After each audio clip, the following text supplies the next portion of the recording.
And back then, the Democrats were the champions of the Constitution, of civil rights. The Democrats stood against authoritarianism, against censorship, against colonialism, imperialism, and unjust wars. We were the party of labor, of the working class. The Democrats were the party of government transparency and the champion of the environment. Our party was the bulwark against big money interests and corporate power. True to its name, it was the party of democracy. As you know, I left that party in October because it had departed so dramatically from the core values that I grew up with. It had become the party of war, censorship, corruption, big pharma, big tech, big ag, and big money. When it abandoned democracy by canceling the primary to conceal the cognitive decline of the sitting president, I left the party to run as an independent. The mainstream of American politics and journalism derided my decision. Conventional wisdom said that it would be impossible even to get on the ballot as an independent because each state poses an insurmountable tangle of arbitrary rules for collecting signatures. I would need over 1 million signatures, something no presidential candidate in history had ever achieved. And then I'd need a team of attorneys and millions of dollars to handle all the legal challenges from the DNC. The naysayers told us that we were climbing a glass version of Mount Impossible. So the first thing I want to tell you is that we proved them wrong. We did it because beneath the radar of mainstream media organs, we inspired a massive independent political movement.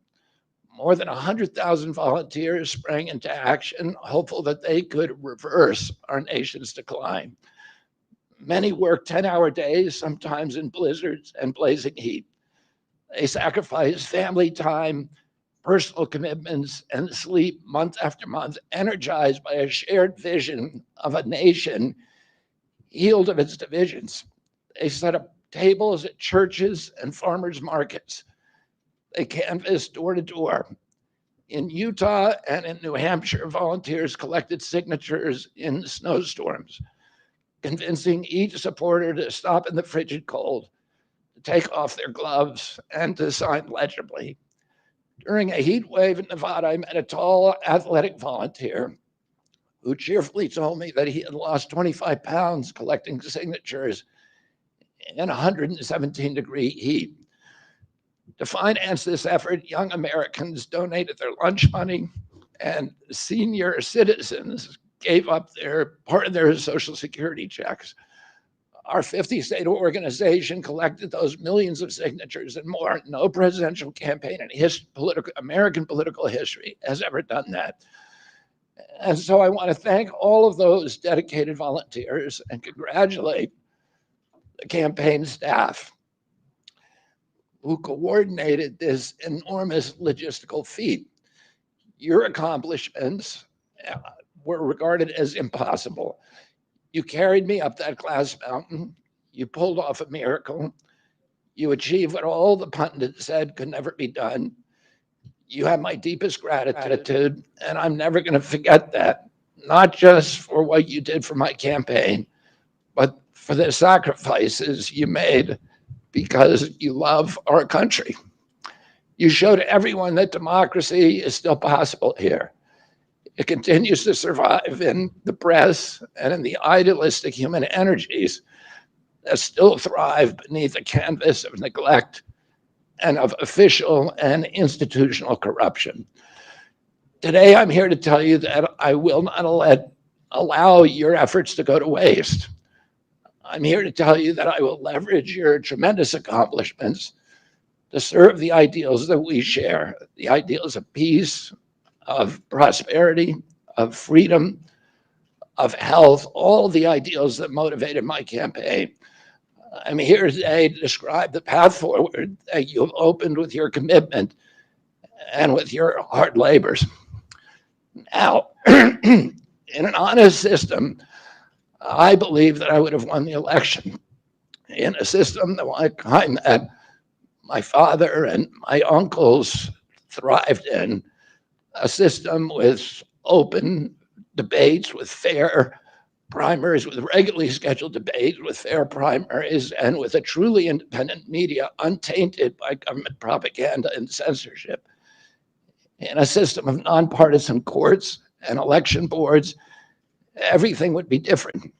After all, the polls consistently showed me beating each of the other candidates, both in favorability and also in head-to-head matchups.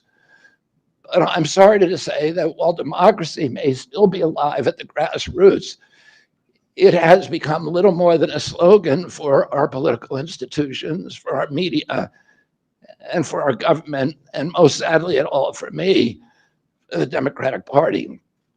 In the name of saving democracy, the Democratic Party set itself to dismantling it, lacking confidence in its candidate, that its candidate could win in a fair election at the voting booth.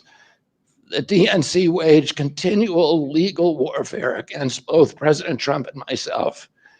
Each time that our volunteers turned in those towering boxes of signatures needed to get on the ballot, the DNC dragged us into court, state after state, attempting to erase their work and to subvert the will of the voters who had signed those petitions. It deployed DNC-aligned judges to throw me and other candidates off the ballot and to throw President Trump in jail. It ran a sham primary that was rigged to prevent any serious challenge to President Biden. Then, when a predictably bungled debate performance precipitated the palace coup against President Biden, the same shadowy DNC operatives appointed his successor, also without an election. They installed a candidate who was so unpopular with voters that she dropped out in 2020 without winning a single delegate. My uncle and my father both relished debate. They prided themselves on their capacity to go toe-to-toe with any opponent in the battle over ideas. They would be astonished to learn of a Democratic Party presidential nominee who, like Vice President Harris, has not appeared in a single interview or an unscripted encounter with voters for 35 days. This is profoundly undemocratic. How are people to choose when they don't know whom they are choosing? And how can this look to the rest of the world? My father and my uncle were always conscious of America's image abroad because of our nation's role as the template for democracy, the role model for democratic processes, and the leader of the free world. Instead of showing us her substance and character, the DNC and its media organs engineered a surge of popularity for Vice President Harris based upon, well, nothing. No policies, no interviews, no debates, only smoke and mirrors and balloons in a highly produced Chicago circus. There in Chicago, a string of Democratic speakers mentioned Donald Trump 147 times just on the first day. Oh, who needs a policy when you have Trump to hate? In contrast, at the RNC convention, President Biden was mentioned only twice in 4 days. I do interviews every day. Many of you have interviewed me. Anybody who asks gets to interview me. Some days I do as many as 10. President Trump, who actually was nominated and won an election, also does interviews daily. How did the Democratic Party choose a candidate that has never done an interview or debate during the entire election cycle? We know the answers. They did it by weaponizing the government agencies. They did it by abandoning democracy. They did it by suing the opposition and by disenfranchising American voters. What most alarms me isn't how the Democratic Party conducts its internal affairs or runs its candidates. What alarms me is the resort to censorship and media control. and the weaponization of the federal agencies. When a US president colludes with or outright coerces media companies to censor political speech, it's an attack on our most sacred right of free expression. And that's the very right upon which all of our other constitutional rights rest. President Biden mocked Vladimir Putin's 88% landslide in the Russian elections, observing that Putin and his party controlled the Russian press and that Putin prevented serious opponents from appearing on the ballot. But here in America, the DNC also prevented opponents from appearing on the ballot. And our television networks expose themselves as Democratic Party organs. Over the course of more than a year in a campaign where my poll numbers reached at times in the high 20s, the DNC-aligned mainstream media networks maintain a near perfect embargo on interviews with me. During his 10-month presidential campaign in 1992, Ross Perot gave 34 interviews on mainstream networks. In contrast, during the 16 months since I declared, ABC, NBC, CBS, MSNBC, and CNN combined gave only 2 live interviews from me. Those networks instead ran a continuous deluge of hit pieces with inaccurate, often vile, pejoratives and defamatory smears. Some of those same networks and colluded with the DNC to keep me off the debate stage. Representatives of those networks are in this room right now, and I'll just take a moment to ask you to consider the many ways that your institutions have abdicated this really sacred responsibility, the duty of a free press to safeguard democracy and to challenge always the party in power. Instead of maintaining that posture of fear, skepticism toward authority, your institutions have made themselves government mouthpieces and stenographers for the organs of power. You didn't alone cause the devolution of American democracy, but you could have prevented it. The Democratic Party's censorship of social media was even more of a naked exercise of executive power. This week, a federal judge, Terry Doty, upheld my injunction against President Biden, calling the White House's censorship project, quote, the most egregious violation of the First Amendment in the history of the United States of America. Doty's previous 155-page decision details how just 37 hours after he took the oath of office, swearing to uphold the Constitution, President Biden and his White House opened up a portal and then invited the CIA, the FBI, CISA, which is a censorship agency, it's the center of the censorship industrial complex, DHS, the IRS, and other agencies to censor me and other political dissidents on social media. Even today, users who try to post my campaign videos to Facebook or YouTube get messages that this content violates community standards. 2 days after Judge Doty rendered his decision this week, Facebook was still attaching warning labels to an online petition calling on ABC to include me in the upcoming debate. They said that violates community standards, their community standards. The mainstream media was once the guardian of the First Amendment and democratic principles, and it's joined this systemic attack on democracy. It also, the media justifies their censorship on the grounds of combating misinformation, but governments and oppressors don't censor lies. They don't fear lies. They fear the truth, and that's what they censor. And I don't want any of this to sound like a personal complaint, because it's not. For me, it's all part of a journey, and it's a journey that I signed up with.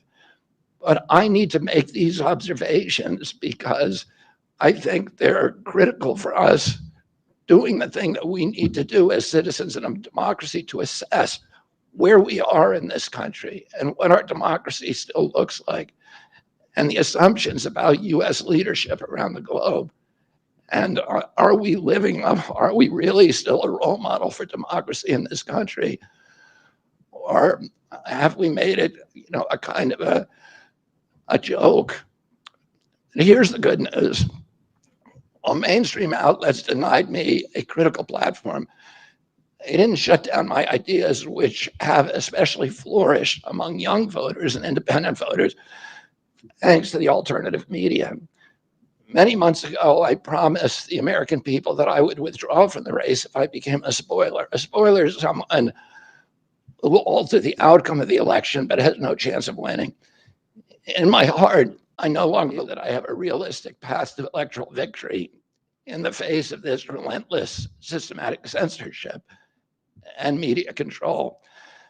So I cannot in good conscience ask my staff and volunteers to keep working their long hours or ask my donors to keep giving when I cannot honestly tell them that I have a real path to the White House. Furthermore, our polling consistently showed that by staying on the ballot in the battleground states, I would likely hand the election over to the Democrats with whom I disagree on the most existential issues: censorship, war, and chronic disease. Oh, I want everyone to know that I am not terminating my campaign. I am simply suspending it and not ending it. My name, my name will remain on the ballot in most states. If you live in a blue state, you can vote for me without harming or helping President Trump or Vice President Harris. In red states, the same will apply. I encourage you to vote for me. And if enough of you do vote for me, and neither of the major party candidates win 270 votes, which is quite possible. In fact, today our polling shows them tying at 269 to 269. And I could conceivably still end up in the White House in a contingent election. But in about 10 battleground states where my presence would be a spoiler, I'm going to remove my name.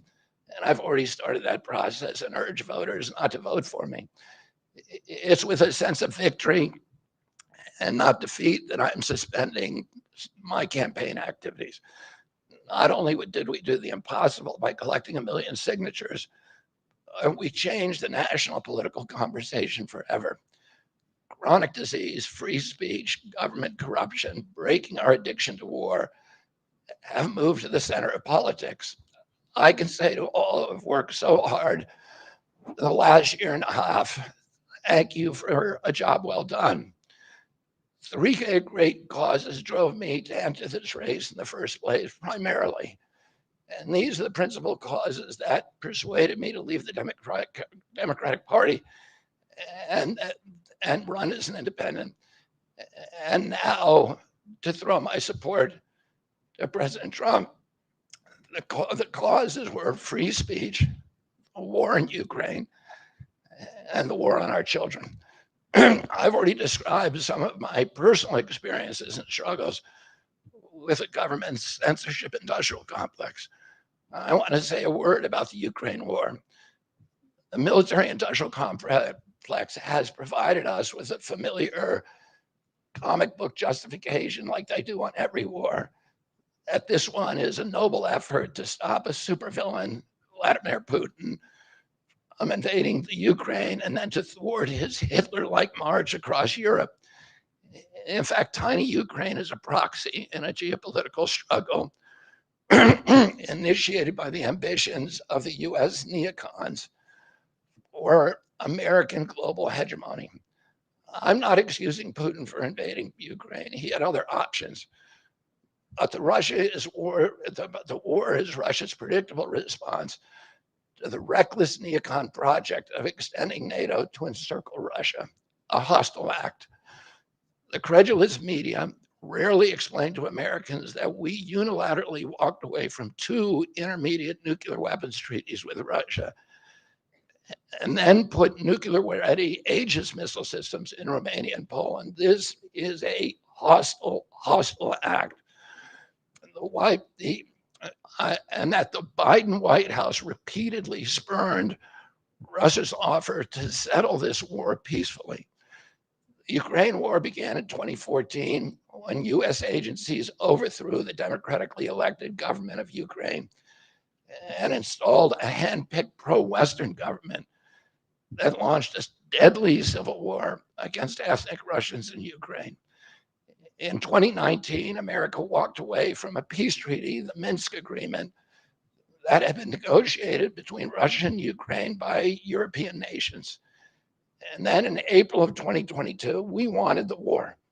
In April of 2022, President Biden sent Boris Johnson to Ukraine to force President Zelensky to tear up a peace agreement that he and the Russians had already signed, and the Russians were withdrawing troops from Kiev and Donbass and Lugansk. And that peace agreement would have brought peace to the region and would have allowed Donbass and Lugansk to remain part of Ukraine. President Biden stated that month that his objective in the war was regime change in Russia. His Defense Secretary, Lloyd Austin, simultaneously explained that America's purpose in the war was to exhaust the Russian army, to degrade its capacity to fight anywhere else in the world. These objectives, of course, have nothing to do with what they were telling Americans about protecting Ukraine's sovereignty. Ukraine is a victim in this war, and it's a victim of the West. Since then, of Russia and both Russia and the West. Since then, we have, since tearing up that agreement, forcing Zelensky to tear up the agreement, we've squandered the flower of Ukrainian youth, as many as 600,000 Ukrainian kids and over 100,000 Russian kids, all of whom we should be mourning, have died, and the Ukraine's infrastructure is destroyed. The war has been a disaster for our country as well. We squandered nearly $200 billion already, and these are badly needed dollars in our communities, suffering communities all over our country. The Nord Stream pipeline sabotage and the sanctions have destroyed Europe's industrial base, which formed the bulwark of US national security. A strong Germany with a strong industry is a much, much stronger deterrent to Russia, and a Germany that is deindustrialized and turned into just an extension of US military base. We've pushed Russia into a disastrous alliance with China and Iran. We're closer to the brink of nuclear exchange than at any time since 1962. And the neocons in the White House don't seem to care at all. Our moral authority and our economy are in shambles. And the war gave rise to the emergence of BRICS, which now threatens to replace the dollar as the global reserve currency. This is a first-class calamity for our country. Judging by her bellicose, belligerent speech last night in Chicago, we can assume that President Harris will be an enthusiastic advocate for this and other neocon military adventures. And President Trump says that he will reopen negotiations with President Putin and end the war overnight as soon as he becomes president. This alone would justify my support for his campaign. Last summer, it looked like no candidate was willing to negotiate a quick end to the Ukraine war, to tackle chronic disease epidemic, to protect free speech, our constitutional freedoms, to clean corporate influence out of our government, or to defy the neocons and their agenda of endless military adventurism. But now one of the two candidates has adopted these issues as his own, to the point where he has asked to enlist me in his administration. I'm speaking, of course, of Donald Trump. Less than 2 hours after President Trump narrowly escaped assassination, Callie Means called me on my cell phone. I was then in Las Vegas. Callie is arguably the leading advocate for food safety, for soil regeneration, and for ending the chronic disease epidemic that is destroying America's health and ruining our economy. Callie has exposed the insidious corruption at the FDA, the NIH, the HHS, and the USDA that has caused the epidemic. Callie had been working on and off for my campaign, advising me on those subjects since the beginning. And those subjects have been my primary focus for the last 20 years. I was delighted when Callie told me that day that he had also been advising President Trump. He told me President Trump was anxious to talk to me about chronic disease and other subjects and to explore avenues of cooperation. He asked if I would take a call from the president. President Trump telephoned me a few minutes later, and I met with him the following day. A few weeks later, I met again with President Trump and his family members and close advisors in Florida. In a series of long, intense discussions, I was surprised to discover that we are aligned on many key issues. In those meetings, he suggested that we join forces as a unity party. We talked about Abraham Lincoln's team of rivals. That arrangement would allow us to disagree publicly and privately and fiercely, if need be, on issues over which we differ, while working together on the existential issues upon which we are in concordance. I was a ferocious critic of many of the policies during his first administration, and there are still issues and approaches upon which we continue to have very serious differences. But we are aligned with each other on other key issues like ending the forever wars, ending the childhood disease epidemics, securing the border, protecting freedom of speech, unraveling the corporate capture of our regulatory agencies, getting the US intelligence agencies out of the business of propagandizing and censoring and surveilling Americans and interfering with our elections. Following my first discussion with President Trump, I tried unsuccessfully to open similar discussions with Vice President Harris. Vice President Harris declined to meet or even to speak with me. Suspending my candidacy is a heart-rending decision for me, but I'm convinced that it's the best hope for ending the Ukraine war and ending the chronic disease epidemic that is eroding our nation's vitality from the inside, and for finally protecting free speech. I feel a moral obligation to use this opportunity to save millions of American children above all things. In case some of you don't realize how dire the condition is of our children's health and chronic disease in general, I would urge you to view Dr. Carlson's recent interview with Callie Means and his sister, Dr. Casey Means, who is the top graduate of her class at Stanford Medical School. This is an issue that affects all of us far more directly and urgently than any culture war issue and all the other issues that we obsess on and that are tearing apart our country. This is the most important issue. Therefore, it has the potential to bring us together. So let me share a little bit about why I believe it's so urgent. Today, 2/3, we spend more on healthcare than any country on earth, twice what they pay in Europe. And yet we have the worst health outcomes of any nation in the world. We're about 79th in health outcomes behind Costa Rica and Nicaragua and Mongolia and other countries. Nobody has a chronic disease burden like we have. And during the COVID epidemic, we had the highest body count of any country in the world. We had 16% of the COVID deaths, and we only have 4.2% of the world's population. And CDC says that's because we are the sickest people on earth. We have the highest chronic disease rate on earth. And the average American who died from COVID had 3.8 chronic diseases. So these were people who had immune system collapse, who had mitochondrial dysfunction. And no other country has anything like this.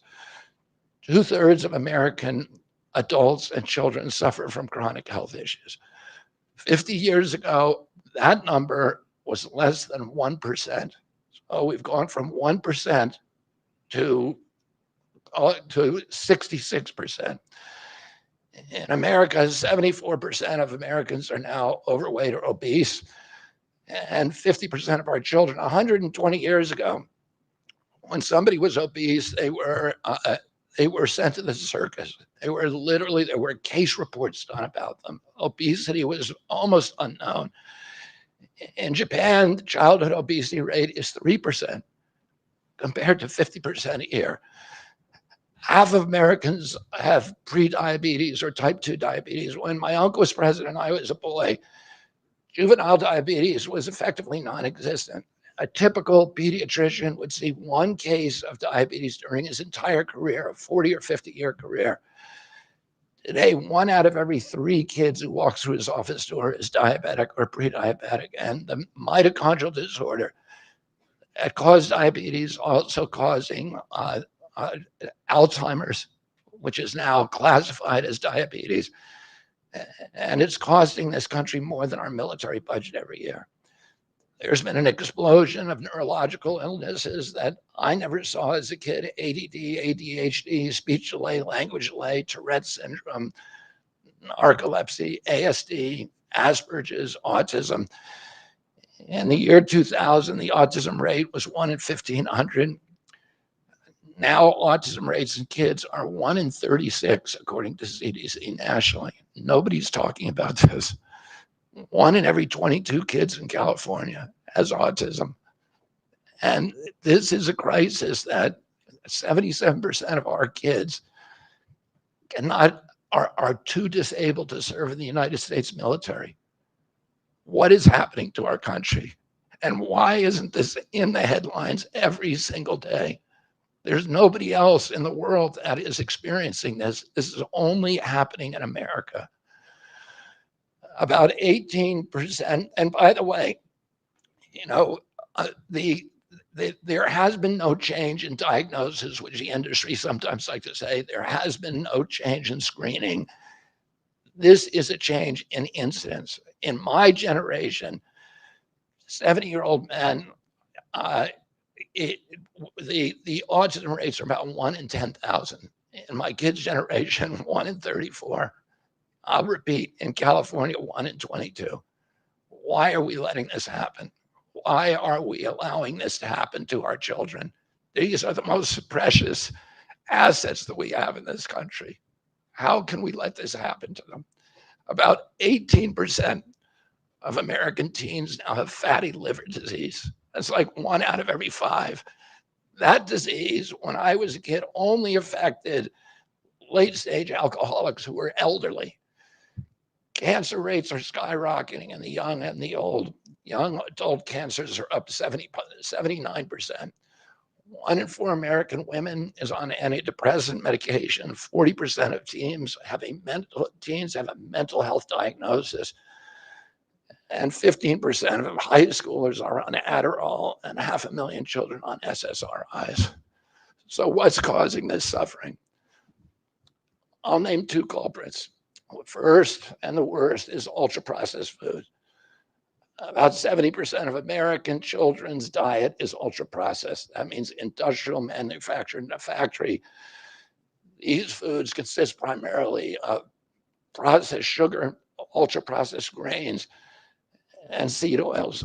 Laboratory scientists many of whom formerly worked for the cigarette industry, which purchased all the big food companies in the 1970s and 80s, deployed thousands of scientists to figure out new chemicals to make the food more addictive. And these ingredients didn't exist 100 years ago.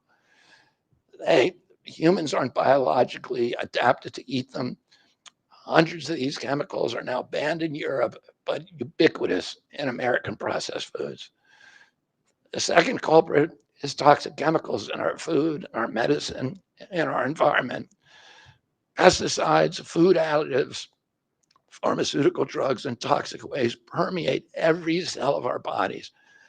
The assault on our children's cells and hormones is unrelenting. To name just one problem, many of these chemicals increase estrogen because young children are ingesting so many of these hormone disruptors. America's puberty rate is now occurring at age 10 to 13, which is 6 years earlier than girls were reaching puberty in 1900. Our country has the earliest puberty rates of any continent on the earth. And no, this isn't because of better nutrition. This is not normal. Breast cancer is also estrogen driven, and it now strikes 1 in 8 women. We are mass poisoning all of our children and our adults.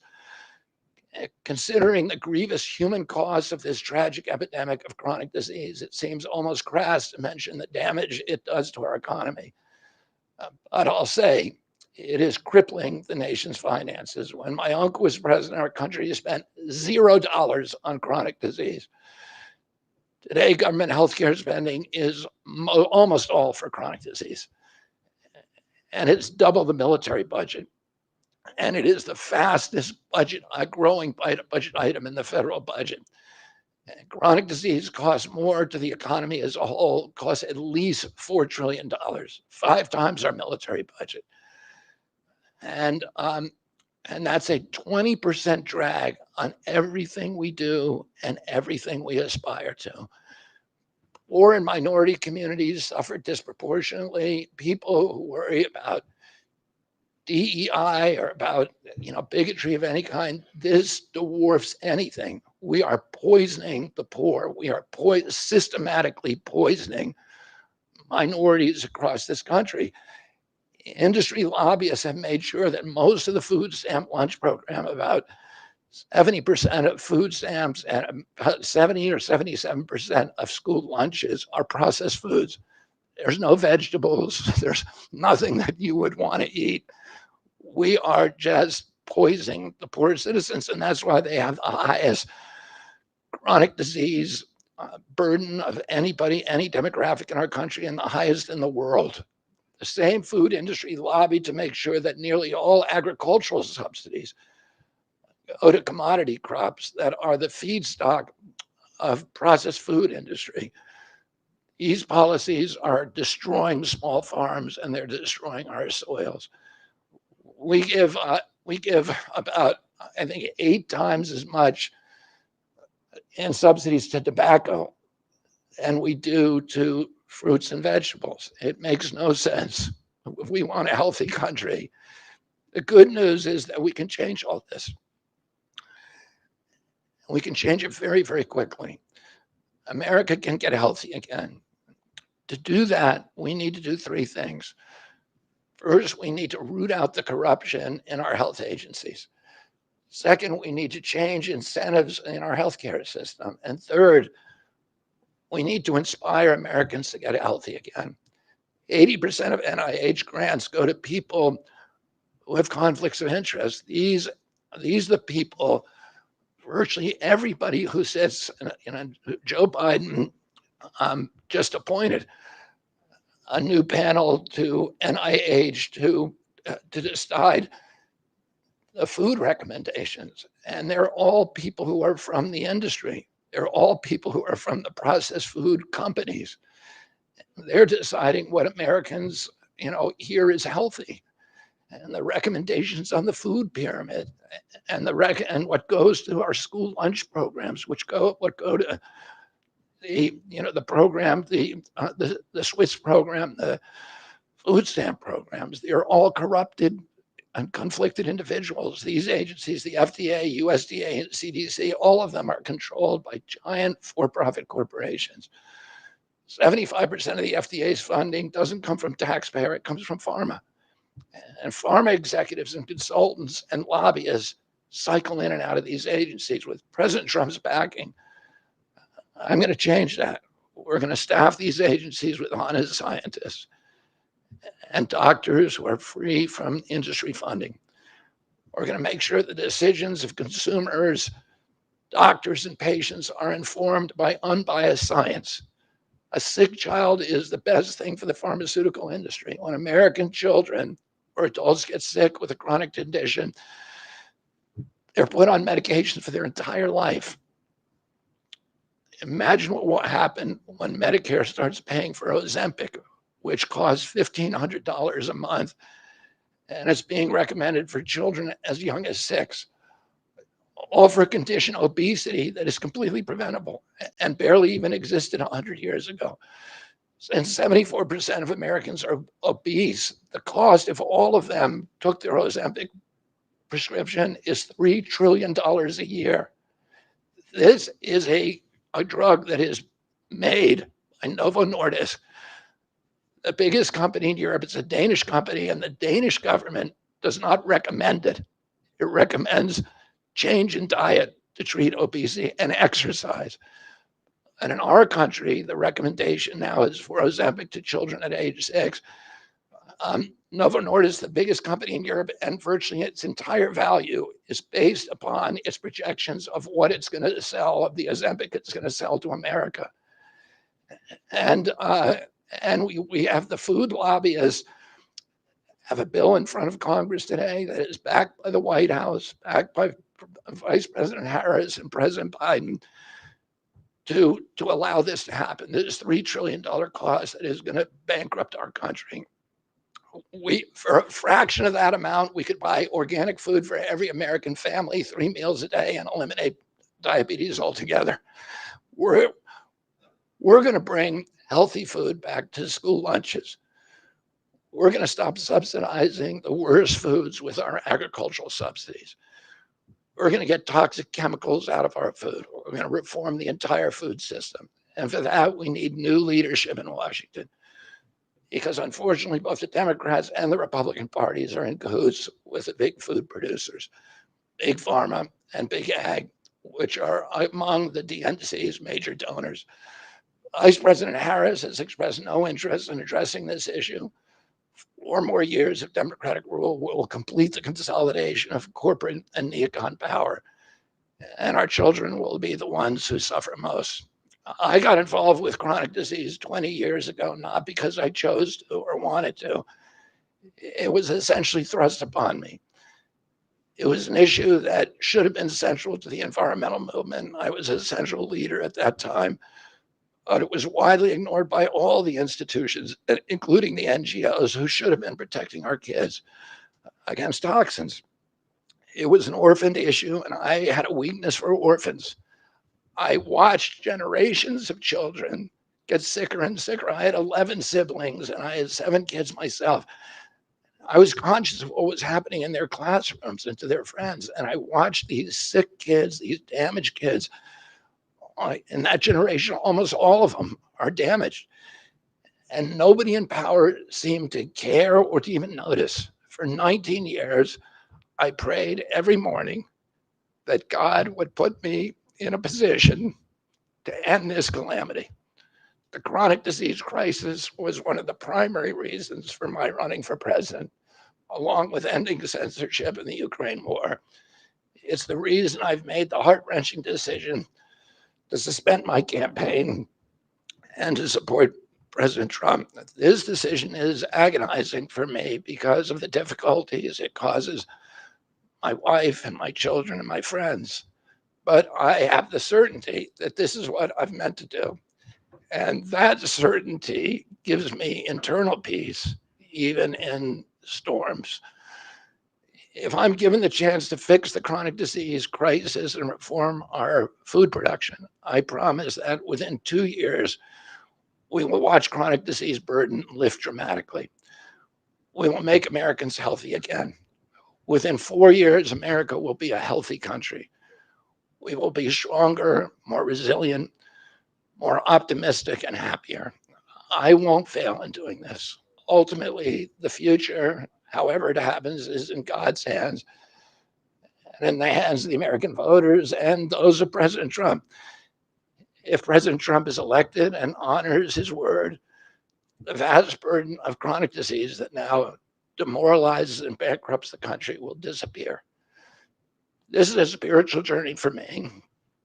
I reached my decision through deep prayer, through hard-nosed logic, and I asked myself, what choices must I make to maximize my chances to save America's children and restore national health? I felt that if I refused this opportunity, I would not be able to look myself in the mirror, knowing that I could have saved lives of countless children and reversed this country's chronic disease epidemic. I'm 70 years old. I may have a decade to be effective. I can't imagine that President Harris would allow me or anyone to solve these dire problems. After 8 years of President Harris, any opportunity for me to fix the problem will be out of my reach forever. President Trump has told me that he wants this to be his legacy. I'm choosing to believe that this time he will follow through. His son, his biggest donors, his closest friends, and all support this objective. My joining the Trump campaign will be a difficult sacrifice for my wife and children, but worthwhile if there's even a small chance of saving these kids. Ultimately, the only thing that will save our country and our children is if we choose to love our kids more than we hate each other. That's why I launched my campaign to unify America. My dad and uncle made such an enduring mark on the character of our nation, not so much because of any particular policies that they promoted, but because they were able to inspire profound love for our country and to fortify our sense of ourselves as a national community held together by ideals. They were able to put their love into the intentions and hearts of ordinary Americans and to unify a national populist movement of Americans, Blacks and whites, Hispanics, urban and rural Americans. They inspired affection and love and high hopes and a culture of kindness that continue to radiate among Americans from their memory. That's the spirit on which I ran my campaign and that I intend to bring into the campaign of President Trump. Instead of vitriol and polarization, I will appeal to the values that unite us, the goals that we could achieve if only we weren't at each other's throats. The most unifying theme for all Americans is that we all love our children. If we all unite around that issue now, we can finally give them the protection, the health, and the future that they deserve. Thank you all very much.